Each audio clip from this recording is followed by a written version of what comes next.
Pēdējo mēnešu laikā reģistrētā bezdarba līmenis Latvijā kaut nedaudz taču samazinājās. Jaunajā gadā statistika atkal ir augusi, un janvārī darba meklētāju skaits ir palielinājies, sasniedzot 164 000, kas ir 14,5% no ekonomiski aktīvo iedzīvotāju skaita.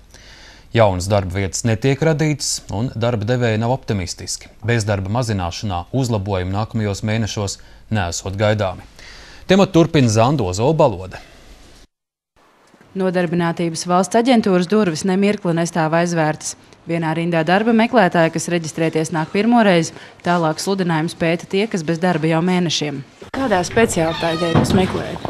Savu speciālitāti, autoīkrāvēju vai krāvējs vai kaut ko tādu. Es vispār nedzīvoju, es eksistēju tikai. Man 48 mēnesi. Cik ilgi jūs meklējat darbu? 5 mēnešu. Aleksandrs Ozols darbu meklē jau 2 gadus. Pa šo laiku periodiski pastrādājis arī par sētnieku. Aleksandrs pārliecināts, ka vecums ir viens no šķēršļiem, kāpēc viņam neizdodas atrast pastāvīgu darbu. Tā kā vīlies valstī, viņš uzrakstīs iesniegumu, lai atteiktos no pilsonības un emigrētu. Kontrolēju miskastes kā daudzi, kas ir bez darba, ar ko cilvēki var padalīties, kas viņiem ir liekas palicis. Bezdarbnieka pabalstu šobrīd saņem tikai 1/5 no oficiāli reģistrētajiem darba meklētājiem. Uz vienu vakanci 66 darba meklētāji. Uzņēmumi, kas nodarbojas ar iekārtošanu darbā, pārliecinājušies, ka darba devēji arvien retāk potenciālajiem darbiniekiem piedāvā apdrošināšanu, kā arī citus labumus. Darba vietu skaits nav pieaudzis, nepieaugs, mums pieaug ļoti lēni šobrīd, un darba meklētāji pietiekami daudz, un mēs neizjūtam problēmu atrast darbinieku uzņēmumam. Darba devēja valstī pārmet nodokļu sloga palielināšanu.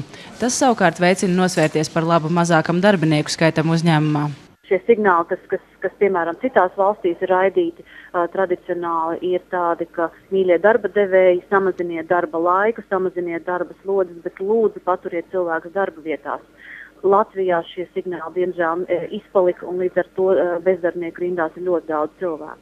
Lai nodrošinātu kaut minimālus iztikas līdzekļus bez darba palikušajiem, šodien Rīgas pilī apspriest iespēju pagarināt 100 latu stipendijas izmaksas laiku līdz nākamā gada jūnija beigām. Tiesa šo stipendiju paredzēts samazināt līdz 80 latiem mēnesī. Lai to nopelnītu, būtu jāstrādā mazāk stundas kā līdz šim. Tāpat paredzēts vasarā organizēt jauniešu iesaistīšanos brīvprātīgā darba programmā. Liela daļa darba devēja gan iebilst pret šādu sociālo programmu. Darba devēja pārmetumi ir saprotami ar to, ka viņi vēlētos varbūt šos finanšu līdzekļus kaut kur novirzīt kādām citām subsīdijām, bet no otras puses tik lielu skaitu cilvēku atbalstīt, kā šajā programmā, šobrīd mēs to varam izdarīt. Diez vai darba devēji varētu, iesaistīt savās darba vietās. Jāpiebilst, ka līdz šim 100 latu stipendiju programmā iesaistīti 72 000 darba meklētāju. Zandozo Balode, Valters Blums, Latvijas televīzija.